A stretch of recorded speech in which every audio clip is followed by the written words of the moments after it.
नमस्कार, स्वागत है आपका वी टाइम न्यूज पर और आपके साथ मैं हूं पहली चौहान। बढ़ते हैं खबरों की ओर। पत्नी के सम्मान की मांग को लेकर युवक के घर के सामने महिला ने प्रदर्शन कर हड़कंप मचा दिया। घटना मुर्शिदाबाद जिले के हरिहरपाड़ा थाना अंतर्गत अब्दुलपुर इलाके में शुक्रवार दोपहर की है।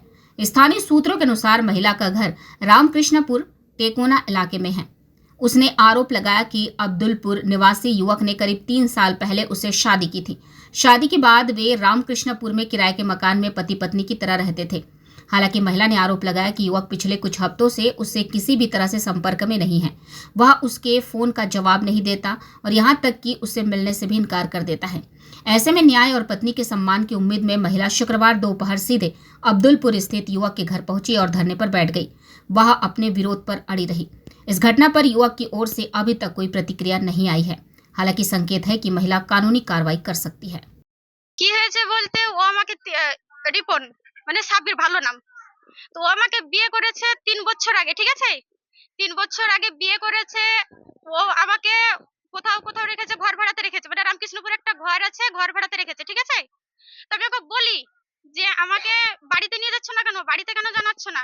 তা আমার বাড়িতে প্রবলেম আছে, তো প্রবলেম আছে, কিছুদিন থামো, বাড়ির সমস্যাটা একটু সমাধান হোক, আমি তোমাকে নিয়ে যাব। আর প্রতিনিয়ত আমাকে বাহানা দেয়, কোনো না কোনো বাহানা। এইভাবে পুরো মানে কেটে যায় 3 বছর। আবার এই মানে মাঝেই ও বলছে যে আমার ক্যান্সার হয়েছে, ক্যান্সার হয়েছে বলে মুম্বাই গিয়েছিল টাটা মেমোরিয়াল হসপিটালে। আমাকে বলছে আমি মামার সঙ্গে গিয়েছি, বড় মামার সঙ্গে। তাহলে যে ক্যান্সার হয়েছে আমি জানতে পারলাম না, রিপোর্টটা পাঠাও। তো বলছে না, রিপোর্ট টিপোর্ট কি দেখবা, ও কাজে গিয়েছে কিন্তু আদৌ আর কিছু হয়নি, কাজে গিয়েছে। তারপরে আমি মানে ঘটনাটা যাচাই করি, যাচাই করে জানতে পারি যে ওর কিচ্ছু হয়নি, কাজে গিয়েছে।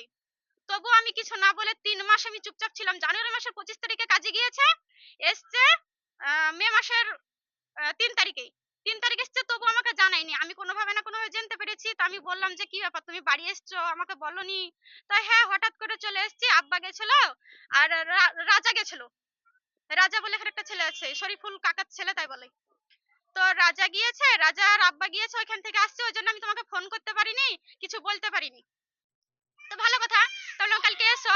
আমার বাড়িতে গেল, আমার আব্বা মা তো চাপ দেয় একে প্রতিনিয়ত, কিন্তু বলে যে দেখো আমি তো এখানেই আছি, আমার আব্বা মা তো মেনে নেবে না। তো ভালো কথা, মেনে নেবে না। ও আমার বাড়িতে গেল, আমার মা আসলো। আমার মা কিন্তু সত্যি কথা বলতে ঘরে কিন্তু তালা লাগিয়ে দিয়েছিল। 3 বছর ধরে সম্পর্ক। এখন কোথায় জানি না, ওর বাড়িতে এসেছি, এখানে দাঁড়িয়েছে, ওর মা অশ্লীল ভাষাতে গাল দিচ্ছে। ও আমাকে, ওর মা আমাকে হ্যাঁ আছে, ঘরে আছে, বেরোচ্ছে না তো। না, আমার বাড়ি রামকৃষ্ণপুর। হ্যাঁ, আবার আমার লিগ্যাল ভাবে বিয়ে হয়েছে। এখানকার অনেক মানুষ গিয়েছিল, আমাদের গ্রামের মানুষ ছিল, সমাজ ভাবে লিগ্যাল ভাবে বিয়ে হয়েছে, সব আছে। হ্যাঁ, বিয়েটা গ্রামে, মানে আমি যে বাড়িতে ভাড়া থাকি ওই বাড়িতে, এখান থেকে আমার গ্রাম থেকে কিছু সমাজের লোক গিয়েছিল, রেজিস্ট্রি হয় এবং সমাজ করে বিয়েটা হয়। আমি আমি চাইছি যে আমাকে সমাজ করে বিয়ে করেছে, আমাকে প্রতিশ্রুতি দিয়ে রেখে এসেছে, আমি এখন ওর সঙ্গে আমি সংসার করতে চাই। যে রামকৃষ্ণপুর থেকে একটা মেয়ে এসছে, মেয়েটাকে নাকি সাবির নামে একটা ছেলে বিয়ে করেছে, এখানকার ছেলে। তো ওনাকে বিয়ে করেছে, তাহলে বিয়ে করেছে, তো মেয়েটা এখন বাড়িতে এসছে। আমরা দেখলাম যে বাড়িতে এসছে, এসে বাড়িতে ধর্নায় বসেছে মেয়েটা। বাড়ির লোকজন তো, ওর মা চলে গেল, দেখলাম ওর বাবা নাকি ঘরে শুয়ে আছে। এতে দেখলাম ছেলে বলে বাড়িতে নাই, ছেলে কোনো জায়গায় চলে গেছে। বাড়িতেই আছে ছেলে, কোনো জায়গায় চলে গেছে, হয়তো এরকম হতে পারে। হ্যাঁ, মেয়েটা ধর্নায় বসে।